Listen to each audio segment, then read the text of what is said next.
tui vắt khát nín tui pi asim do a lei hang khát nín mol sang asim do bang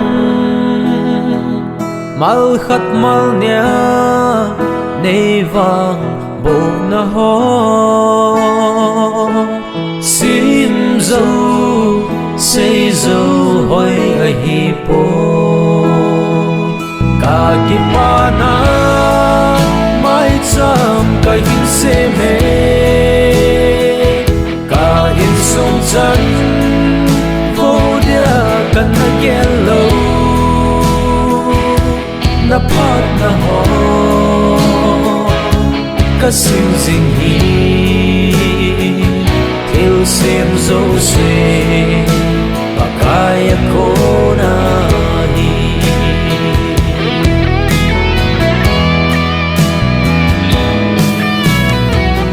sinh sung yan thấy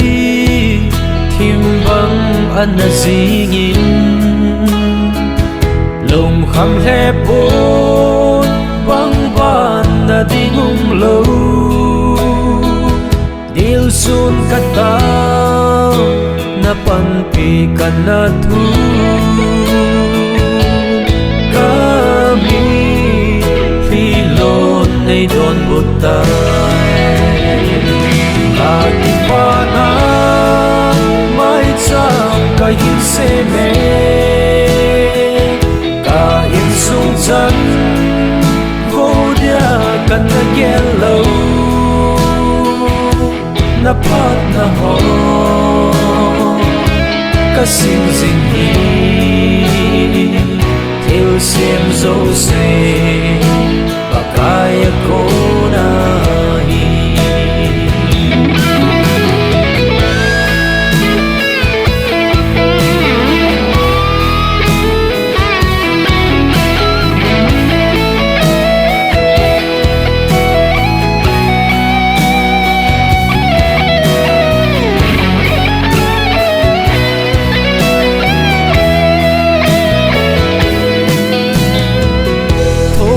nan bo gal zona asozi kita nan bo mi hem a choi sang zi e choi sang pa kai nang ka thang va e ga pa so din nei pui zing in Aki pana mai cham ka hin se me ka in sung chan vô dia kan na yellow na pat na ho ka sim sing hi theo sim zo se pa kaya ko na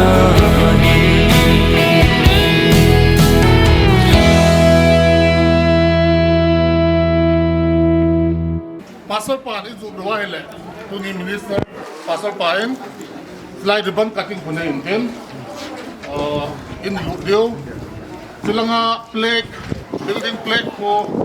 chief guest puin on donan naya hele. Ito na si ay tau dio.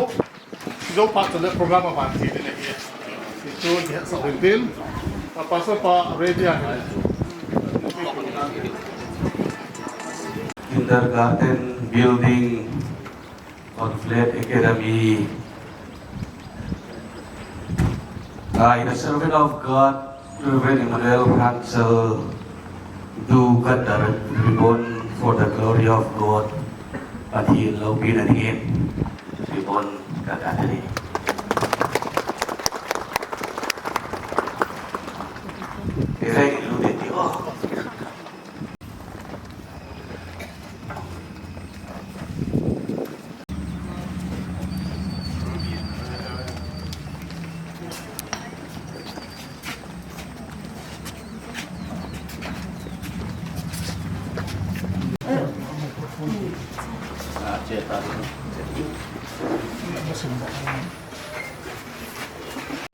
Conflate Academy, a nurturing environment designed to foster independence where young minds flourish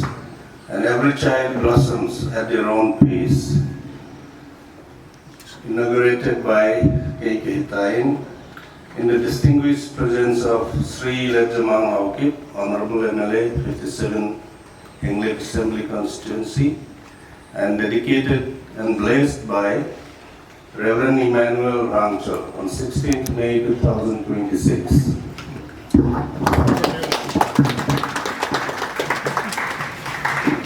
Inaugural of Kindergarten Building and Thanksgiving of COSM Affiliation. Chief Guest, Pu Pauline Lal Haukip, Honorable MLA, 59 Saikot Ahsi. Minister, Reverend Emmanuel Rangchal, Humoy EFCI Area Pastor. Date, Saturday, the 16th May 2026. Time, 9:20 a.m. Compare, Ruth Ningmun Kim, Class 12. Order of Program, 9:30 a.m. Arrival of guests and invitees. Ribbon cutting, Minister. Unveiling of Kindergarten Building Plate, Chief Guest. Blessing prayer for Kindergarten Building and COSM Affiliation, Minister. Welcome address, Mr. Zhang Minwal Dongo, Dean. Special number, Mr. Hao. Presentation by lower section staff. Speech, Chief Guest. Speech, Ulit Zamang Haukip, Honorable MLA, 57 Hinglip AC. Special number, Ms. Muan Ching. Speech, Founding Principal. School Anthem. Closing prayer, Reverend Letlal Haukip. Now I will be reading out our respected schools' official recognition document.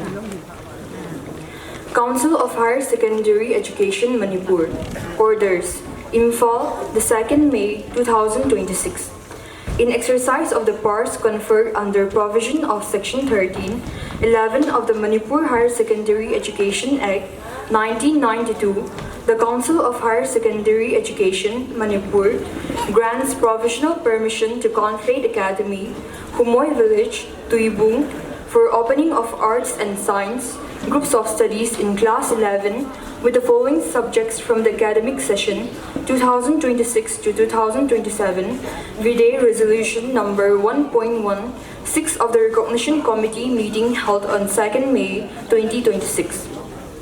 Common subjects: English, Alternative English, Thadokuki Email, Mar, Vaipei, Zo, Kom, Gangte, Paite, Mizo, Health and Physical Education, Geography. Science Group of Studies: Physics, Chemistry, Biology, Math, Computer Science, Human Ecology and Family Sciences.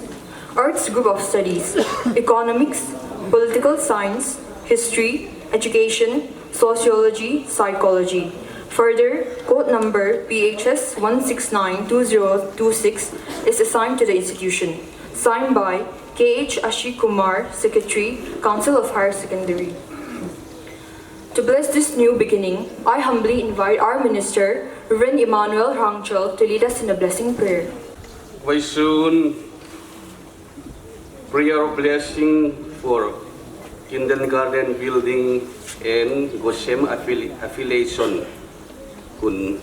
izat na dia marpawin ini tong ngayin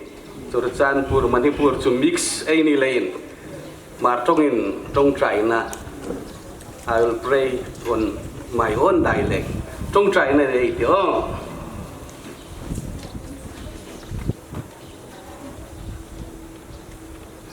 Let us pray.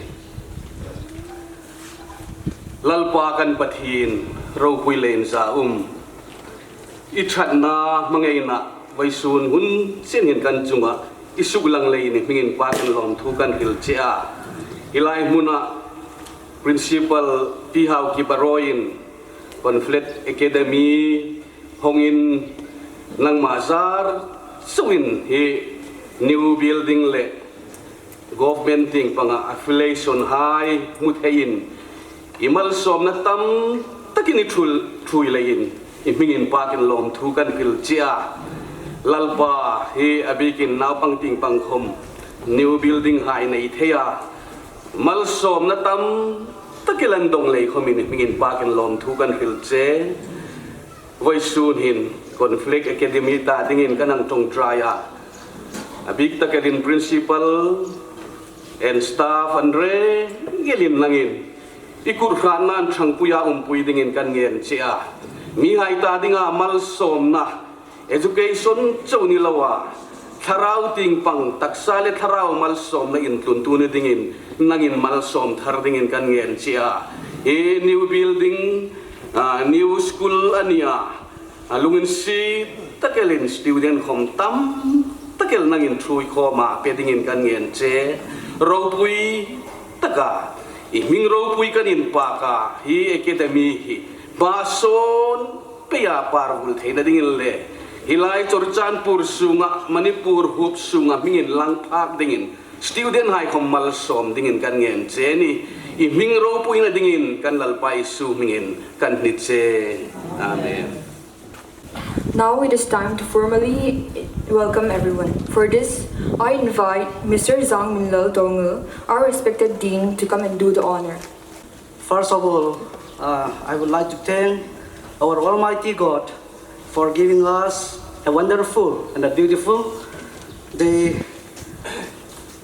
and also providing us a good weather. We thought that these days raining every day, so we are a bit worried about the weather also, but God's grace is enough for giving us this beautiful weather again. And secondly, I would like to greet and give warm welcome to our respected Honorable Pu Paulina Hokip, Honorable MLA 59 Saigot SC, and thirdly, our Minister for Today program, Reverend Emmanuel Rangsel, for giving us his good time. And also I would like to welcome respected MLA Pulit Zamahokit, Honorable MLA Henglip. And not only that, with this opportunity I would like to take the privilege to talk in our mother tongue also. Kipaomin Tuni hi English pa bo in pat mang pong kating ay pa yang kaman nomin. Ginsat Halloween igam sungwa bo in hasan tamta itu win. Kinaman ay tu na jo arong atinin ay wang bo win. Conflate Academy ang kipudo apa na mitam ten analungkop kaising. Affiliation amu mulam ti mitam ta analungkop kain. Kuy sanong tamta ki muzin tuni ma patin lungsit na zale mapuy na zalin. Conflate Academy hi council happy na fully recognize hitai ti imuta zivin avian patin katangwain dunia hi program ang kalsong zaumta pu MLA tenya hiin skill church leader society civil society organization hiin langkai ho skill jilbaya hausa upa tamtain igam sungu tinaman na buina hasan na umjong le Conflate Academy ngay lu na zala na patman tamta ho le buina tamta ho nan palgay kawa ning happy zevin na chungsi ba ki patu kan sai ni sekile parents so nitinai support jingu tamta akinayin ngay lu na zala itip na ba na hojong program buling sana dinga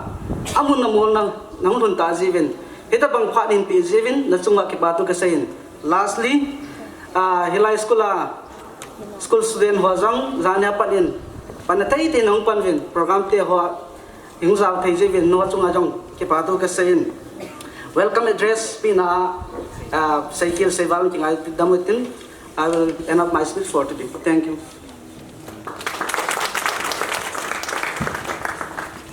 Thank you, Sir Minlal, for your warm words. Now let us enjoy a beautiful special number by Mr. Hao, one of our lower section teachers. I feel privileged to be here praising God, I should say, and singing a song in front of you all. Kan la sa di le pawin English hatu thank you Lord ahin ay wang ay pawa sa di le pakai ka kipay tin ay. I'm praising God the upper way, new heights I'm gaining.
Sir Hao, for your beautiful performance. Moving on to the next item in our program, I would like to request the lower section teachers for presentation. Honorable Chief Guest, to kindly rise from your seat and accept this token of gratitude.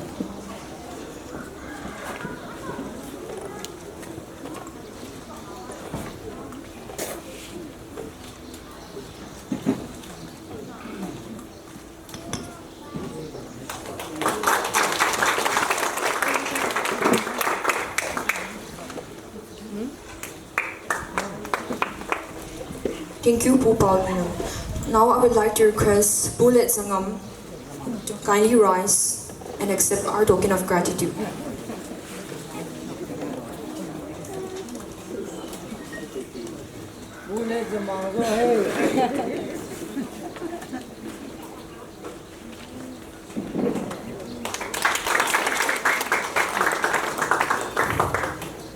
Now our respected Minister, Reverend Emmanuel Rangchol, to kindly rise and accept our gift.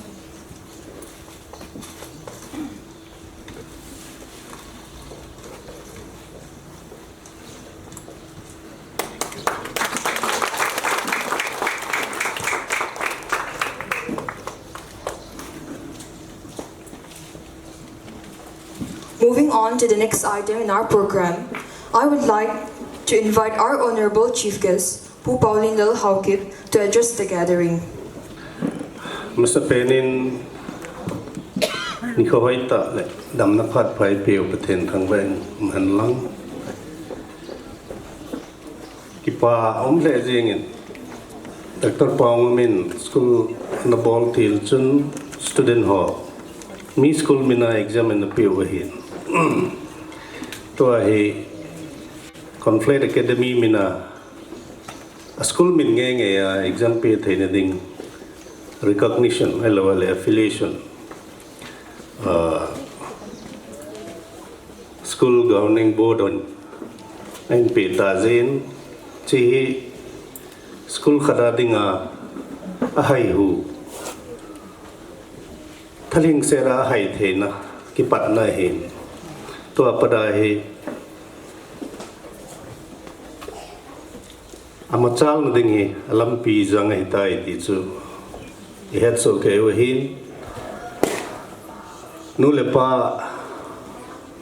chate school khada admit lo ding ham chi school chu hoi am ti chu igel phan le recognize hilowa chu decision tam pi faculty is in hoi an lang teaching standard is in hoi jong le recognition lang az boina ne ya le nu le pa tam ta he lung sai ki hi ji to awang zo cho se ju be hitan. So my heartiest congratulations to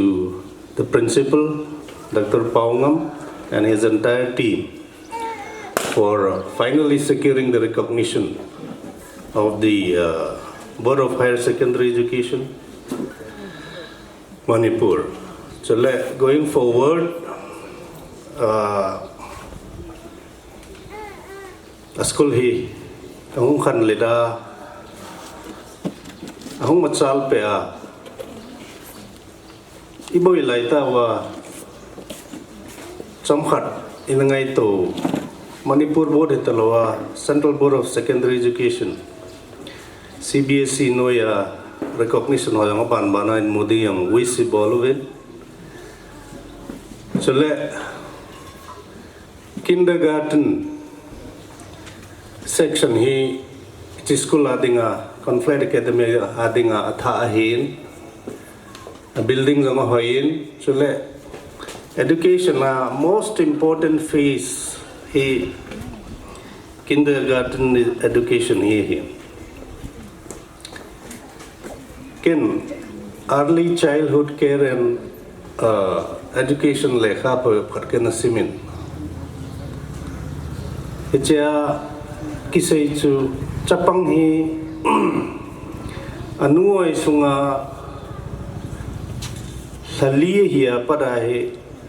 pulanga thu kisay ho hi ahead thei aza thei hitai ati we scientific study bol now was te achu in sunga epitabang environment mam kina ki bauna elawai le in sunga ki hodan ki zadan khalle khat thu sei khanin ki ngai pi dan ti ho lo se chapangin thali ya para he observe na bol hitai ati chire anuai sunga thali ya para kum gate ho chan sunga he mihim khat lung thim gel dan lung put dan lung lit lung neo lung ki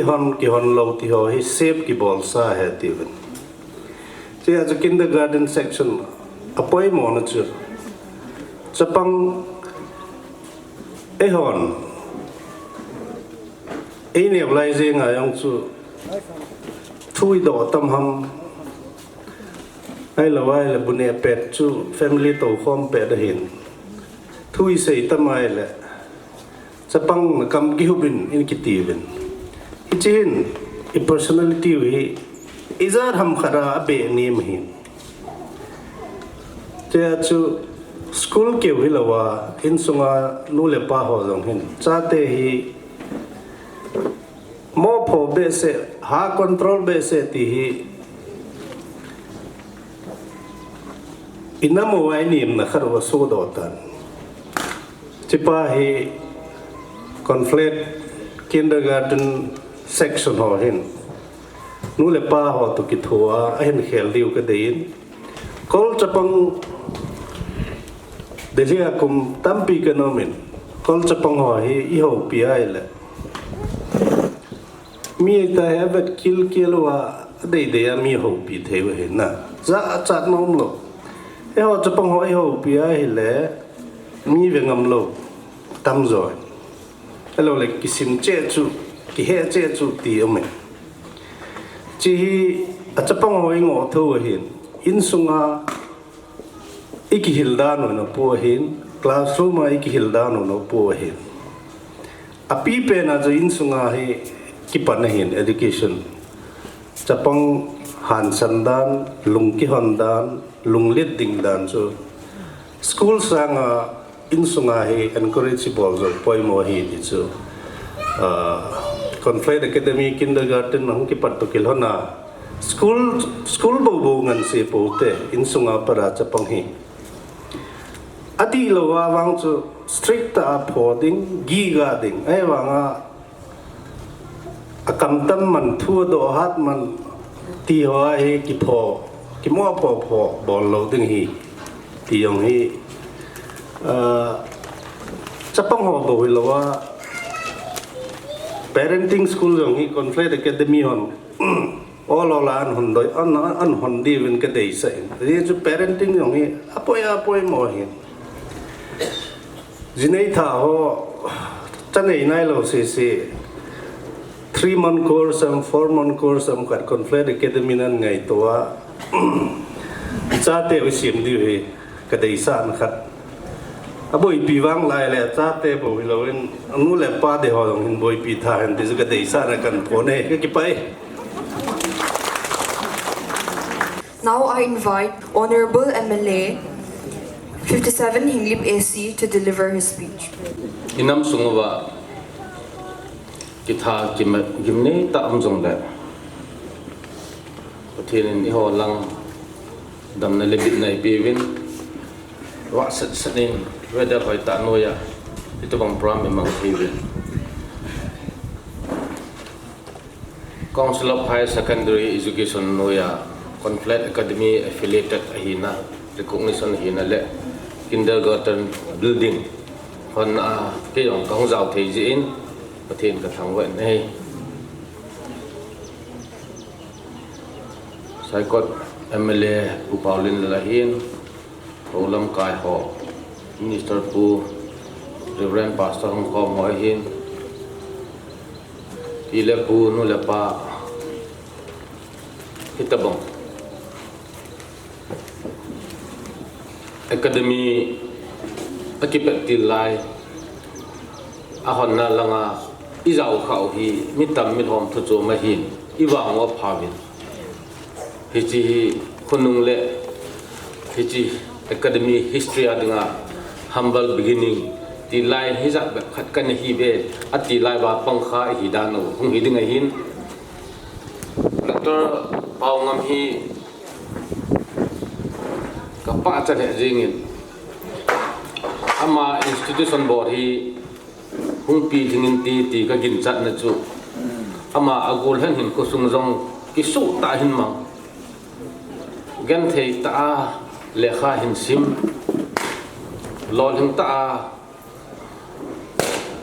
doctor PhD jong hin chai chiba school pun na thim jil na lam pu na hin ne ya a dream ho ka kom a khatwe district kotor ka chen kom lawa se jong ka zakha in ama dream ho kana nungai tu le tu hi akipan do lai hi pathin pathe bo in hitabong gam ka la a mun hit chan chana lin hi tu lai ki mulo dai tan pathinin ama ding mo mo nga chule ama dream lo hen ding mo mo nga hi chimun hi le si sim ti la pana na khan pi hiding hi pa cha namin ama jong hung lo leng che han lang mi pi cooperation amu jong ki jan kaja til chun ke hin conflate ka hi sa chibang kol ba ku na ki sim ne te ka ti jom pha jawa an sei chin pha win conflate a hung hi le conflate meaning chu he su ke dio hin distinct ta thil chum thil ni ham le atam zo hung ki mix sa ba thil lin ta thapi ta su do ti chu conflate a hi in kol ba ki simang chu hinai sai lo hi hi chi hi min ngai ta o yan ki la dom amin zong ngai jin chi wa hi kalung thima ka gyal ji le ki ka ke pa na lin ta kha chu chi wa conflate chorsan pul tui bungai ra hung ma abana ultimate coaching center etiwang hungum ki chilanga coaching center epita accelerate hi cho tabong ya quality education lungyal hin nei phap nei pha nu hin emite ibang phat lo chu competition exam tam ta ang lo hin now credit pathin jong nan tin ama self ya apa thona jong chu hin nan tin ade de a chu hi chi hin bol ho institution hin bol ho ji jong hi chu ye chun hi chengal a chun ka gel le to ka se ho kalwal adang jong min tin pa cha na sang ta e piwin le si chunga hi school ball institution ball ho hi achi chi um hi school chapang atam po le lung hai jing group khanamin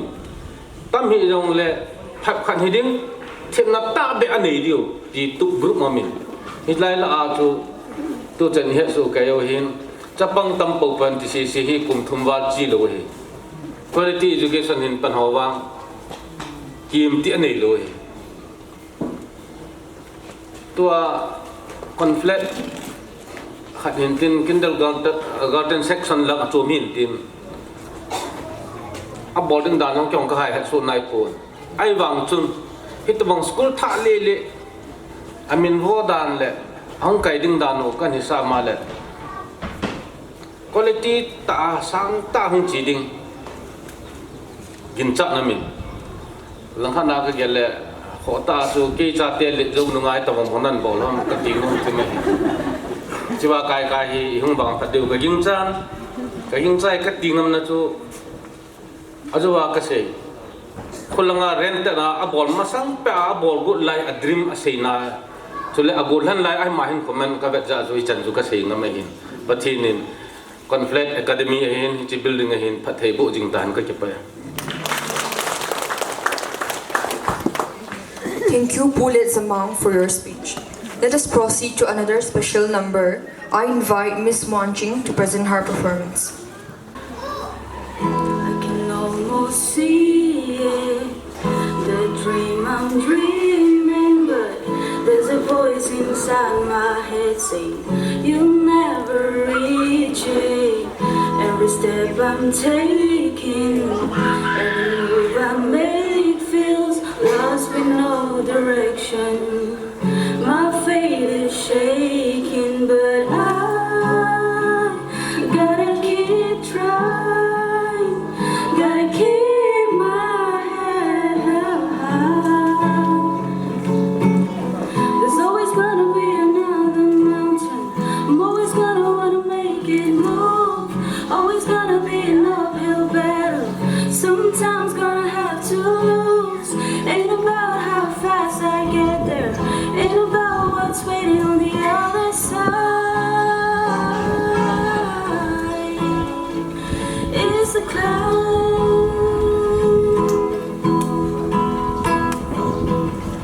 The struggles I'm facing,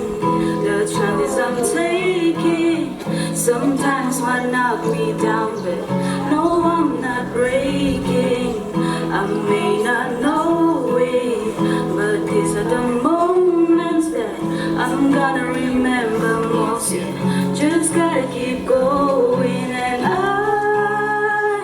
gotta be strong. Just keep pushing on, 'cause there's always gonna be another mountain. I'm always gonna wanna make it move. Always gonna be an uphill battle. Sometimes gonna have to lose. Ain't about how fast I get there. Ain't about how I'm waiting on the other side.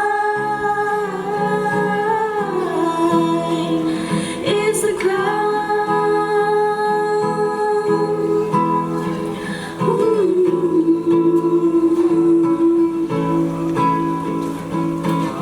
There's always gonna be another mountain. I'm always gonna wanna make it move. Always gonna be an uphill battle. Sometimes gonna have to lose. Ain't about how fast I get there. Ain't about what's waiting on the other side. It's the climb. Thank you. And we are proud to have such amazing singers in our institution. Now let us welcome our esteemed principal to come and take his time. Pathinin Conflate Academy dinga mikho laupi ta weather hoita epi zebin ama sapenin pathin thangwa na ekima sawne he tu mikho a kin akibon lai hen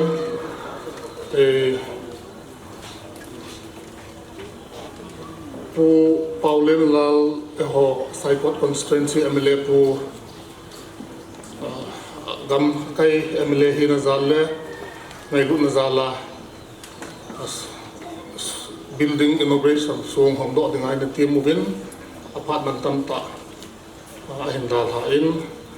yung bo pi zu bin ki pa thu isei ne he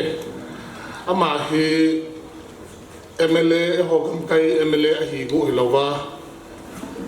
a he zong mo hiten team zu ngai lu mong khat hi en parliament apo laya chu the village school kiti khat school hai ta khat to in MLA te ti le hing na lai mai the hi MLA hi sanga ti chu hai ta na chi piu le phachom de o ti kan jong om min ai pi le ama jong chu MLA hi na jong poi mo tho win a hin the village school hi thida na au hi ho the jing an kai kha parents of feedback kana mu cha ai mo mo ngin ai ta bang school thim jel langa an ho sa an ngai lo kha dei ja jong chu tu ni ke na ding ai ma hi ke lo min te te chu ni ko hin adelin chung ha ki pa tho khai se ye hingle MLA pu hi ai le ngai lu na chu mong mong le ata le tu chung tunia mai cha mi sim lo na o council affiliation imuna wa dong ani ke suboi chan khare ji acho ngai bu ta ka ti ba hi le song hong di hi lo wa nga cho MLA ho he ke ko wa hi le chief guest hi lo wa ti fo be se lo hi in spite of that ngai lu na zala cho aman cho ke yong jon protocol ka big dam no ke poin chong cho ki phalamin song le ngai lu nei ta yong ha pi ba thu sang khat sang ni sei pi he Conflate Academy dengan su mi hoi he puin achunga ke pa thu kan sei pi ne he azawin ai min pha in ama hi MLA hi masanga ka school lung de kan discuss pi sa a hai mil ta da ham ki pat pum yang ya lai ka ko lai le so atang ka ki mu to se ba ho le mo to so ne le ti tabang lung gel kan in plan kan ne ka ti la ha mom jal i vai ha na cho tu tan ka su bel la na pat dinga he le bui san pan hi be mi tam na dei lo be he ti ai vai ba example api in school ni le thum amin pha in so min zu ka sei hel hin ka ting ake pat ko mo ben mi za le na panu ben ko be apa de na ke so to him very struggling dan in nom so examples api in a vai ha na cho ka hai mel the hi chu jong hi ama hai mel ta mai thei tum som ver chi wei de chi na sei pi ne so be lo ko ma cho affiliation ma ka su bo ya hin le chief guestong hello in nei ta na yung cho adumen ki pao ne so ma velin ki pa to ka sei ne to ni minister ko Reverend Emmanuel Hangchal hi kaya hi le lower section ake pat ding chun chi building hila zo thing hilo lo jeng the hilo ahi bang pha dum ta chu alin lang ho class 11 12 for off session lai ta hin amo classroom chulong 11 ho classroom ma ko ka kai sau cha chu in lu na ta bang khat ai lo le tham khat dinga chu hi thei zat lo ai wa nga chu school ke kai pan dinga hi pha da chu mai sam sim lo kho cha chu pasal pi ta hin mai sam ni ki sema ani ke kai pa na to ne chulang building lo thiam pha na chu henge pasal tam pi to thei zong na in ai zong le Leipol chulai hi ta do la mo hawin ni chulai hawin po kha pastor kha Leipol cha ma ta chu ngai lu ta ki ti ma hele ma zong yung nok pi win ji chun Reverend Emmanuel Hangchal chunga long thu hong thil nok chen ni pastor building thu le affiliation thu ka sei ma sang je ben ki pa thu ka sei chu hin ban zom te ding ka ting Dr. Pau Chung nung bai pe to Madam Kim Madam Kim Ung Lo na Madam Saron okay lo na ko hen affiliation na sata in the boy pi in the high pi he chulai school dinga he backboard mong chule acha te zong lower section in kaisa hepu ti khat aumen ma he pu zam putin sa singson tu le tu a hing lep di ai mo po he tu chung affiliation no he apada he a chai chan abang bang lung dong so i ke pa pi loi chun i ta phai lang ki chi thelo nang in na ki bol lo zal ham tin na bol pi hon registration mu pa na ti loi ong bil ai cho he ke bol the zal ai lo le pi zal he hi punya dia hingga MLA pato to pasa sa zal hi in ka hai mel thei po aya chu ma hi a chom belenga thiam na pung ka sil pi mong ki pa be sa na ki pa be sa no mong tu ni chi mai sa mi sim na wa he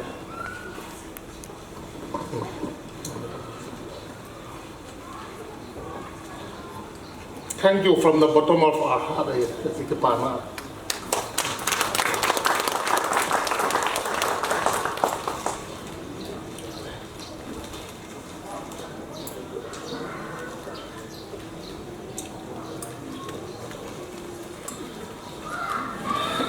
Hung Hon Hi Zong Le, Dr. Pau Chung Nung Bai Pei,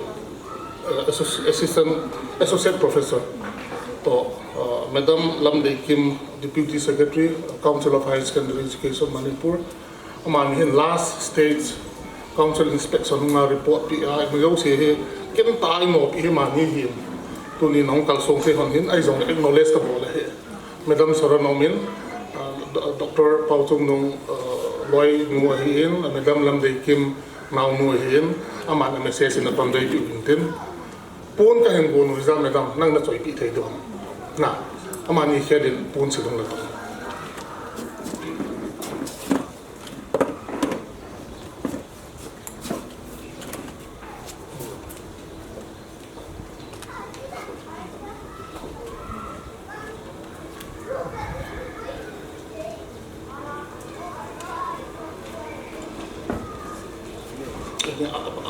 apa sudah apa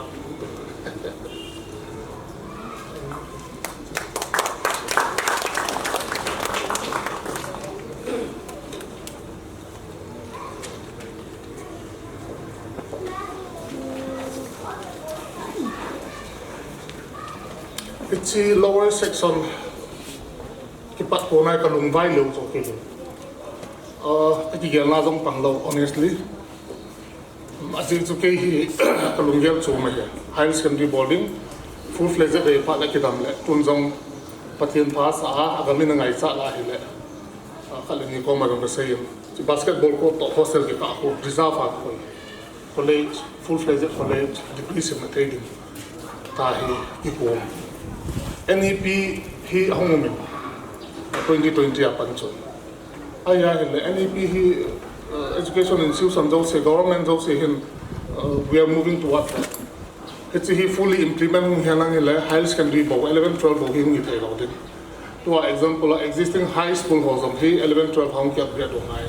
ki ho hi condition ka bom aya so ke hi ta he long mong sela ka mom cho any pia ding so class 8 tham 9 hama admission ni pa la he le any pia ding to qualify so eta so kana ki gel lungmong sela kana NEP ding aki bo ding 8 tham 9 hama ene samhon ni ka tia hele ong ki gel do tha chu zan khat kan gel do tha chu tham tai le to 8 9 din sim ding ho he school khala ane wa pa da tu lai play school ai pan ta na zu nai an he pan ni so school he azu nai an the wan he wa class 8 9 an sim sa deu hitwa chu school dangan zo duty cho school na phal nai sai lo di ke ki zong ka phal lo di ti kan ki gel lo cho ai ji pha na chu ai ji ai ta poi bula pa ngai he ta he khong ki gel kindergarten section bo set pa ding ki ta le chum tam khat na ba dom di ya ta cha pa class fee sim di ki a ki pa nga la class fee chan mi tam hom chum ti cha te ko ma kai sa le ti chu kan ni khat ki le 3 chan ki no the to kan bo chu ka la mom mong yinบัลลังก์ทำตัวอีกต่อซ้อจะพิเศษทานทิ้งเราขาดในน้อยเสียวินาทีนี้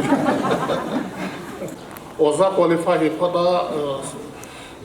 ที่ทำโดยคำพม่าจะทีวีคอยปีเทียมโปรเจคเตอร์คอยปีเทียมสมาร์ทบอร์ดคอยปีเทียมโอซาหอนสตูดิโอเมทรียลคอยตายขอบตัวไปที่ใช่จู่อันนี้เรานิ่งแล้วก็ทำดันจู่กันนู่นข่าวถูกกี่มานาบนี่น่าไม่จังปัจจัยให้เราว่าก็ขัดเห็นจะการละจนลอยละไปยังไงรู้โอ้เลยเราขัดในนี้ตรงน่าสะเทือนในกิโทปินแล้วไม่กินมีหงส์เพื่อมันโอกินหงส์โดนละไม่ดำแล้วไม่กินอามาให้น่าสะตาอินาลุงลุกผิวแหละอินกิโทผิวกายอินาบอลขัดจะเห็น20 plus years จะปังละจะปังตัวนี้กิสิน experience มาไม่จะจู่ที่ป่าแบบสั้นมาพูดให้กสิลปีนี้เนาะ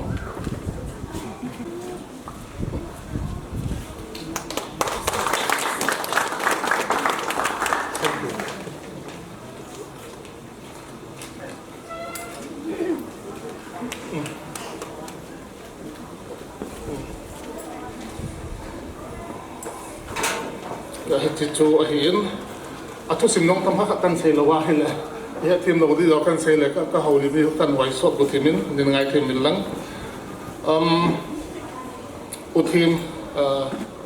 ไงในทีมที่ห้องเกมมาส่งที่กิปัดโคนานะสตาสตาฟรีคูดแมนที่ลังอีพีส่งเลยปันอินลาปีมาส่งขัดไปจู่กิโมโตปีกินันเต็มอาเขียนอะไรทีมเดียวทั้งหมดอุจุนั่งนั่งปีที่ส่งนะปูนขัดดร.ลำมินทางสิงโซน zinu edanga ote khat jong hin mai nei them ma jong hi ko khat na pile phang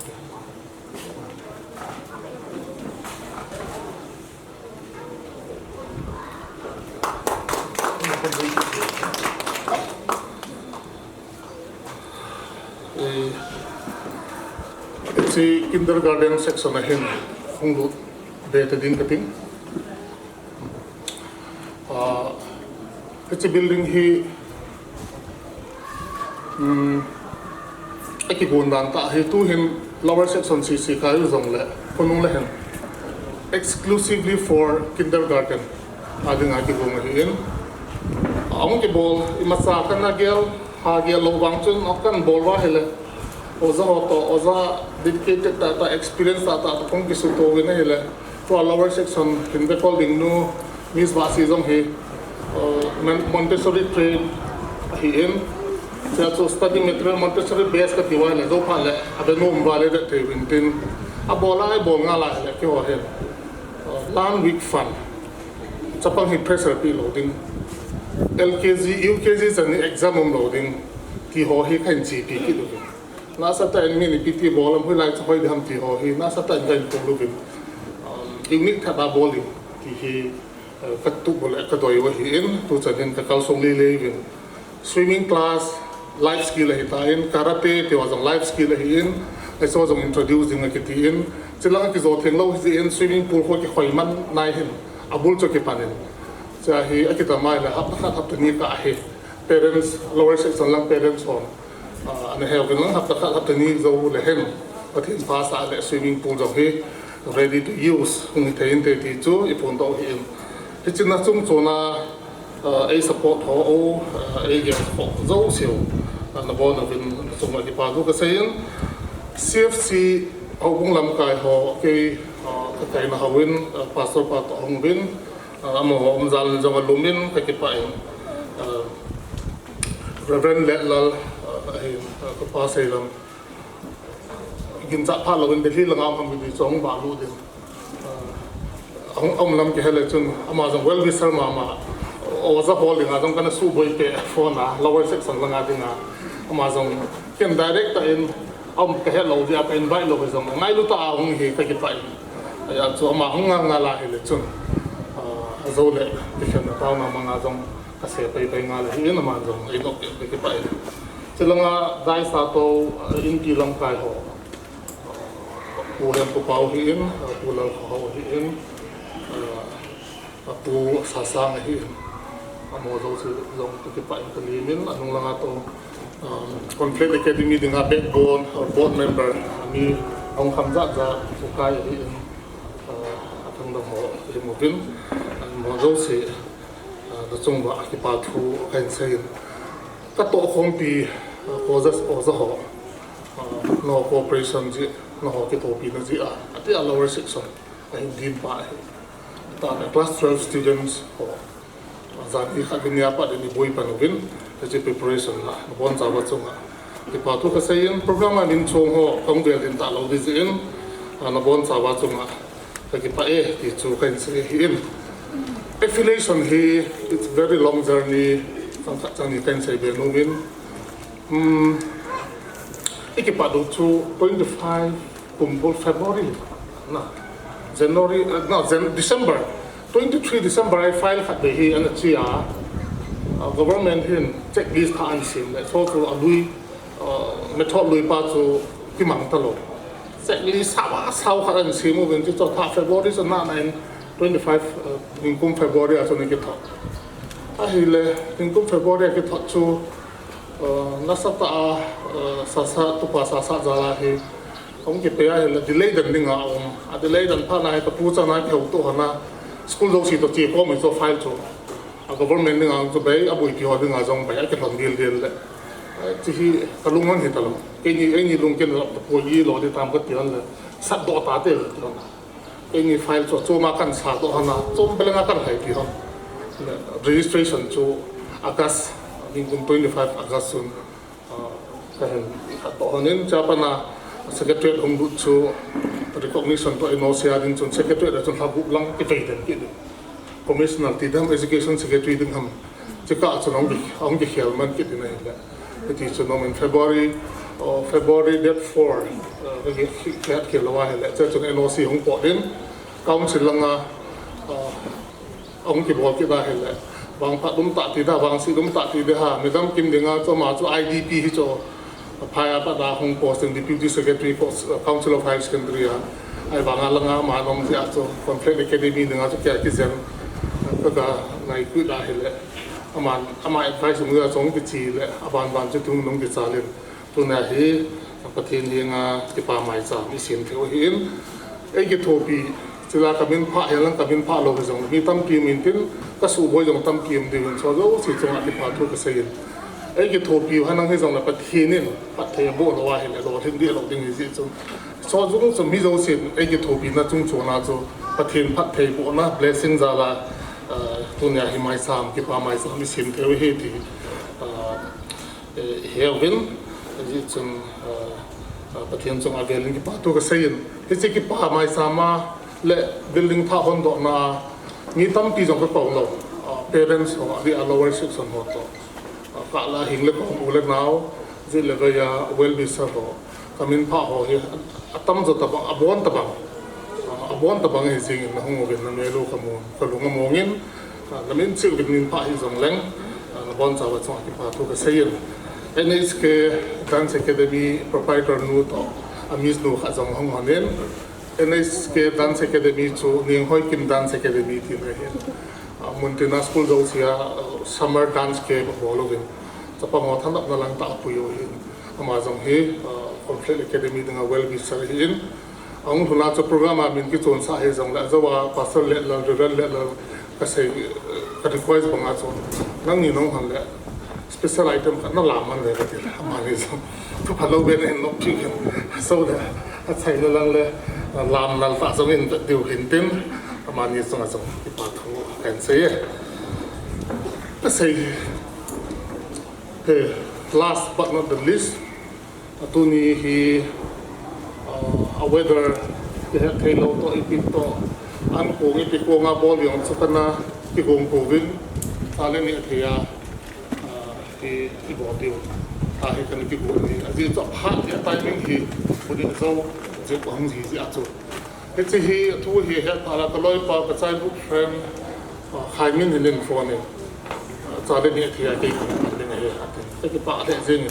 lung se ten khai min to re be doi te ni ho ki din ki hono nom ha la e ko na be ki te amani he amani refreshment at ni zong le amani pu do ati mo zong le ma so ne ni hin tin he chan chu hin tin ka sei khir ka sei bal o ma le ngai zong bi dang ade sa da ka sei ling la lum te din be ging cha chu intentional hi lo ba kin mo pha kin mo ji ham kin ka la ge lo la lo ji chu kan se do he ti zo at ni la ti te bin pen ti ni ka ki pa e a chai nan apel velin pathin lo pi na ka pen pathin tang ba no han. Now let us enjoy a dance performance by NHK Dance Academy. Masa penin kin wa ke pabina sa na tapon kan ni masa penin dunia hi sarpa se bang cho hi ji na ka hu hun jing hoi in ngai ko na o ka za si wa chu hin tin tu a hi kamis no yung lang zo di hin kai helam di ka hi pon hi song le one tree instant dan ke ko to hi ji u chun la chu su ta the kan su tu jing wa a hung thla la chu lam jing de hin hi ji chun a bo hi kha zong ne ke the mo hi tin ama ka ke pau ke ti chu ka ga se no ma hi amis no de ma sanga Sinto kagaka na natsensa nga isa ko nam po na bonju kapamit festival na hey kangay kalungsi kasi lumay na lori may kantang nga chulabi pa sige na kasi lunga chutay labi makilo ng sensingin nangat kaya chunang na lungsit ka kasandahi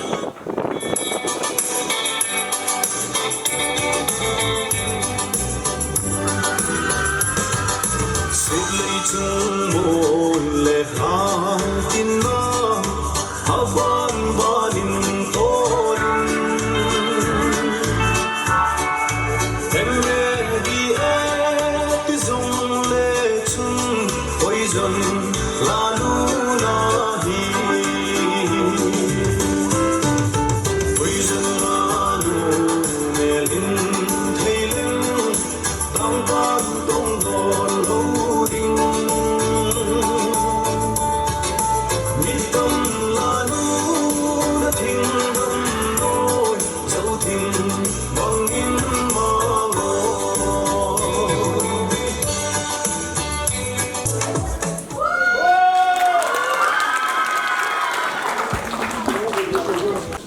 พา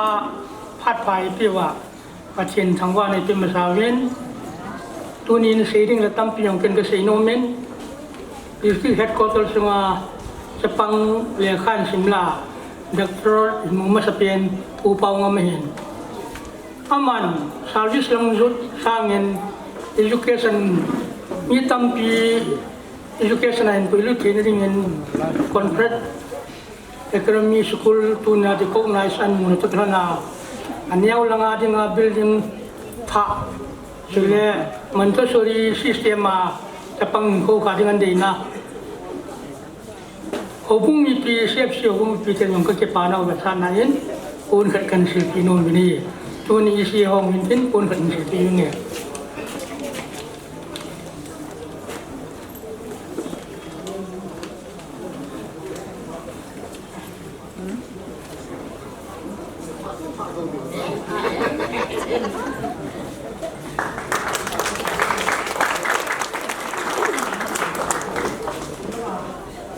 CFC hobung te chunga ki pa thui sevin to hi school anthem sa na hung de hin cha chu class 12 zo si nabon chawin chlaya hung deu chun program nunga hin school anthem akiprin chu parents sonjong esa hu thewa le sa theding in kang timin na hi school anthem di hi ji chun e bon chawin an ding wi tin parents hen nang achunga musung le bon chawin an ding wi te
Let us all take our respective seats.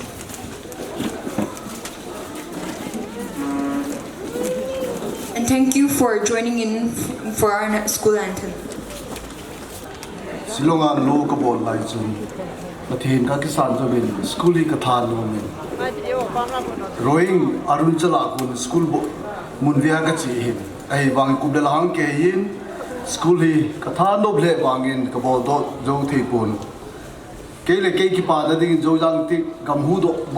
hu na ding tin jo jang ti awana pathin thu sei phung da ding tin jo jang ti ga school ka bol in tu ni ki pa ta in Dr. Pule ini pin pap thale jung sumna pai tam ta senga anagel han hi ichi school rolling thea mai cham sim thea ngoi ver ale Bible ai ver ale benedel tu chanum pi pathi nahi maban jang aumpia akilan pia achina Hijita kilanin to July 7 guided by knowledge shaped by care dream take flight in class a classroom field hichi ho yok se hi angui luna ang lo hina mi tam tain what I am today kum de laung ke ya what I am today dunia hichen ka gai nahi pa pathi nahi kanula ka pahin aiwana conflict academy jalahi ti ati te nadingin pathin koma tuni thesilun ka thot khatna bunga chang somna khal lang hui bral khalla ka kitil kho win tin tuni khalla ka kitil kho theile pat thangwa ta thon tan ti le lwin tin tuni pathin ni thangwa wen ni tabang program lopita naute ni nagut na iho pangthia jevin pathin ni thangwa to kilanin pakai mina tipna le nge nai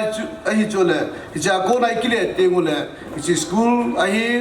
ade te ni hin atong ho hin cha ti o hi itaw na wa gel do jingu titia pakai mina timna lenge na kahin nei na bana program agot lai chun thuchi bung som du chang thumin da bon na to chan chu pakaya pido jing chuti len na thilgo na bon cha loling di ati bangin pathenin a program gotte ho alolin sa jin aveni pathin thangwa ven he a chainan sam som thum le sigi chang thuma trust in the Lord and do good. Dr. Puahin in the pihin to home pihin pathin sunga tilpa bol zampe inti kan se no kinin achai na ka se nom chule hichwa tong ho zo se hebin hichwa de the faculty o hin pathin na ka to hi pathin le gamle na ma nya ka to hi ti ge diu ka dein ke ga ki pain tu ni tabang school ngai lu khot ka hin dili ain Mount Carmel School di Omen Chai ke yang kaloi nu yang tangin ke yang managing board ka tong jingin hi jo ka ba le pathin ka tangwain school ka nei lo wangin hito bang school hong ki bola ka pa na le ke school in ka gelin pathin ka taw na sangin ka gelin je chun tu ni naute ni chu ki pa tu se de gomin pakai za na ni bo mi ding ti ke ma taw na nei ngem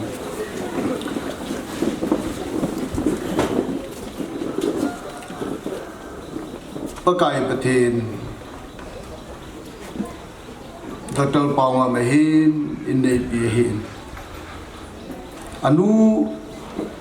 oi sunga anu mana pat nang ma patte bona nula pate ho tauna na sahanin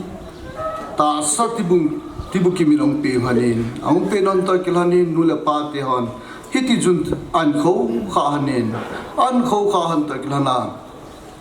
Atom min lekhan sim sabin alia kasim nahana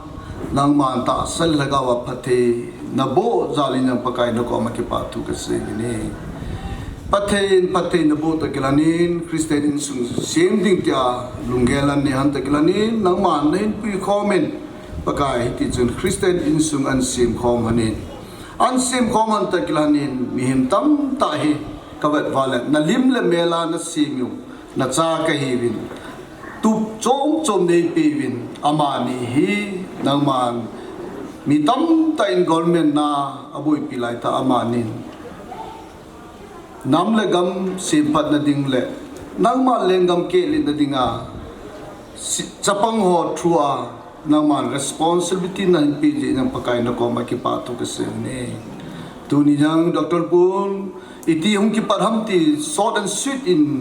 in say pitabin ye mabana pagka nasuna la sa kay malet lalin na chapa ngai lutap pagka Jesu Krista mina kathum kange chule nalagaw tingin kilhan pijingin tin ko makataw ni ahasat kom teng le nang ma Bible in when you face any trial or temptation accept it with joy hepna na chuting lekipata insangin na tibang chut hita bang hasan na ganti na sumle pa ham ay teacher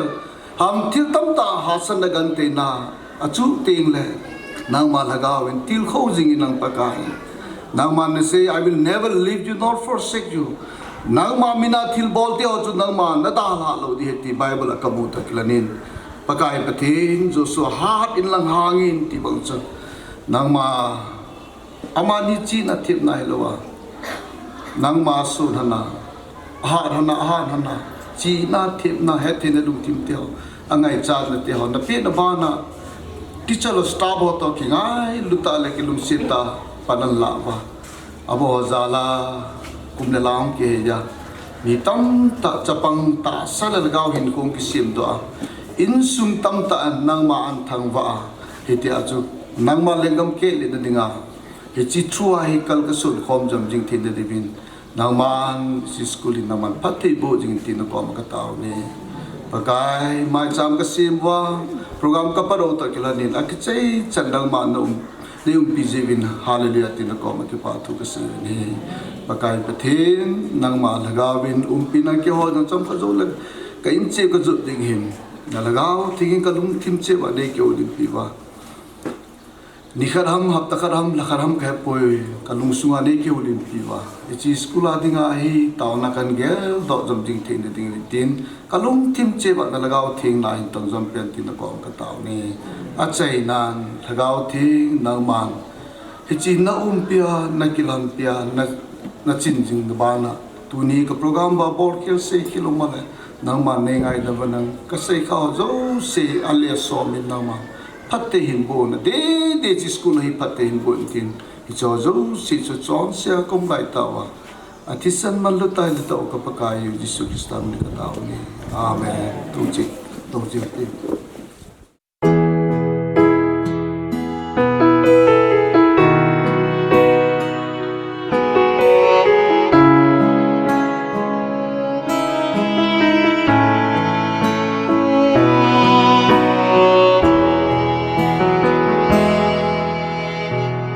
Tuy vắt khát nín tuy pi asim do a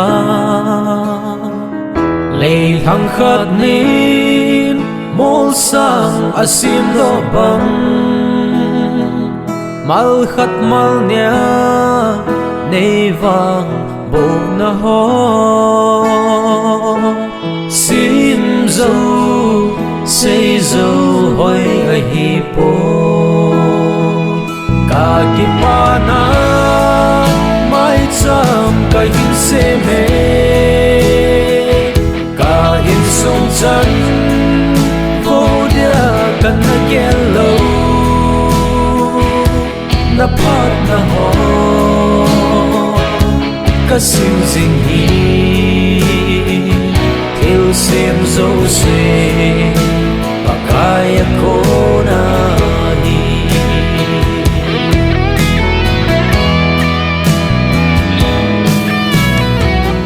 sing sung đian thấy kim băng ăn là gì nhìn lồng khăm lẽ bốn băng van là đi ngung lâu điều xuân cắt tao na pan pi kan na thu kami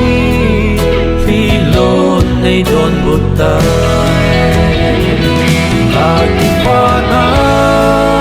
mai cham ka hin se me ka in sung chan ko dia kan na yellow na pat na ho ka sing sing hi til sim zo se bakaya ko na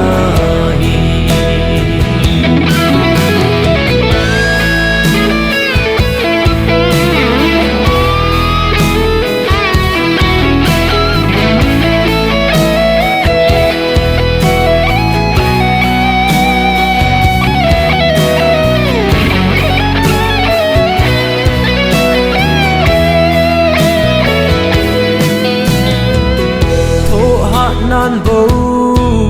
gal zona asozi kita nan bo mi hem a choi sang zi e choi sang pa kai nang ka thang va e ka pa so din nei pui zing Aki pana mai cham ka hin se me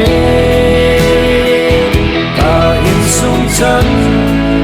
vô dia kan